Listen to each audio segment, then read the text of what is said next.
दिल जाने केहू पे निसार जानी करी हो।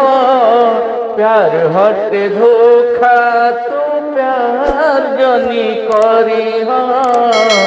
प्यार हटे धोखा तू प्यार जानी करी हो। केहू खातिर दिल बेकरार जानी करी हो। प्यार हट धोखा तू प्यार जानी करी हो। प्यार हट धोखा तू प्यार जानी करी हो। और लूटी के ले जाई दिलवा के चैन हो। मिली नहीं यार मन रही बेचैन हो। अरे कहे मनमीत हो,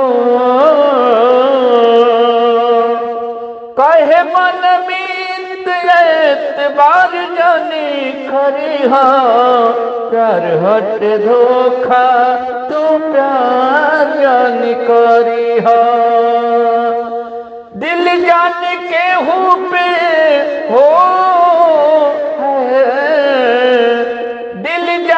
केहू पे निसार जानी करी हो। प्यार हट धोखा तू प्यार जानी करी हो।